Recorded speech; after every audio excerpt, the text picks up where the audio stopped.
Good morning. I've been mulling about this for a little bit. I'd like to do a little video about the SAVE Act because there seems to be a lot of purposeful confusion about it. So first you need to know, people getting registered to vote by mistake doesn't mean they're going to go vote. It just doesn't happen. People can get registered by mistake all the time, and it doesn't happen all the time, but even if it did, being registered to vote by mistake and actually going out and voting are two entirely different things. So let's talk about how much actual voter fraud actually happens. It hardly ever happens.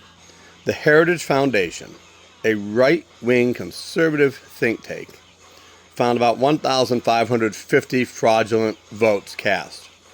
But they found those 1,550 votes over the course of 50 years. That's 5 decades. 1,550 votes over 5 decades. That's 1,550 out of billions and billions of votes. The percentage is so minuscule, it's not even worth mentioning. That's how small it is. So now let's talk about the bones of the SAVE Act and the teeth of what it's really going to do. It is going to disenfranchise millions and millions of eligible American voters, because it's going to require certain documentary proof, like passports and birth certificates, to register or even update your voter information. And millions of Americans lack these documents. Over 140 million Americans do not possess a valid U.S. passport.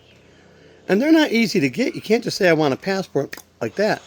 It could take several weeks, especially if a whole bunch of people try to get them all at once. And they cost well north of $100. And a lot of Americans don't have that.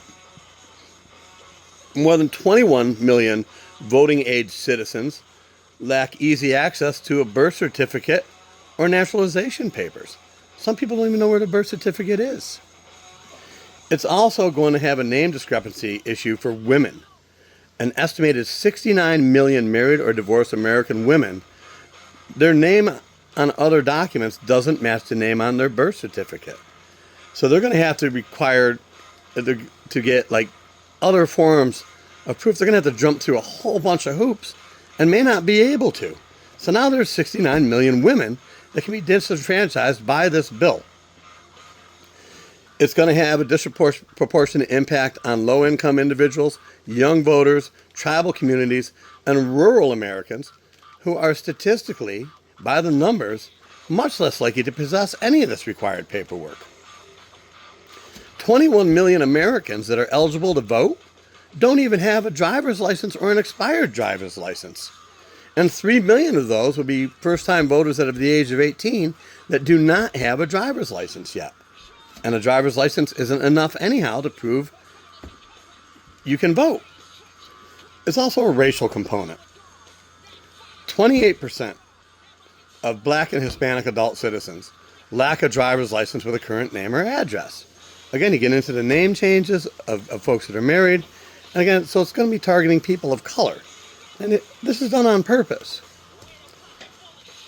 So now it's going to also disrupt our voting systems.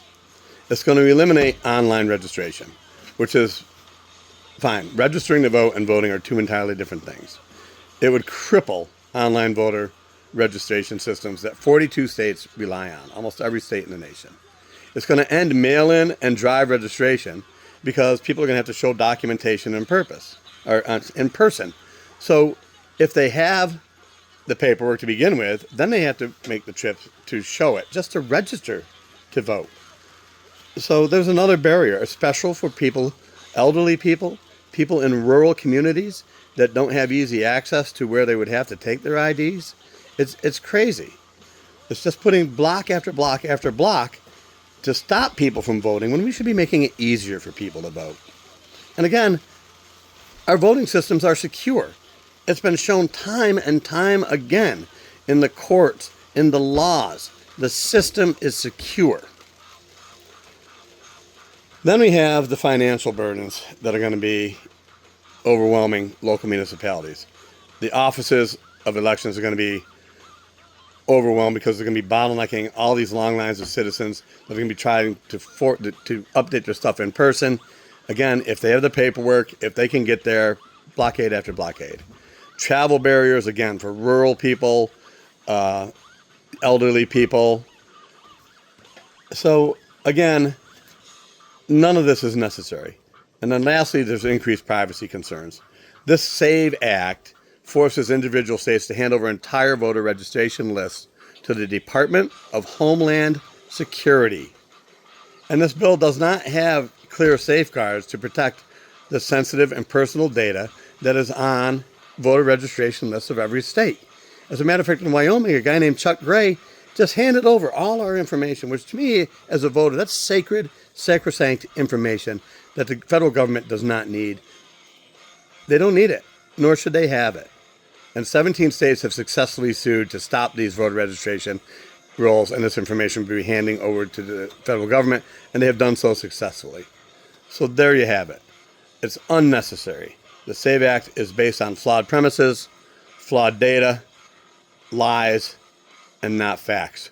Matter of fact, SAVE, S-A-V-E, really stands for Stopping American Voters en Masse. There you have it. Look up everything I've said. Have a great day. Thank you for taking the time to listen.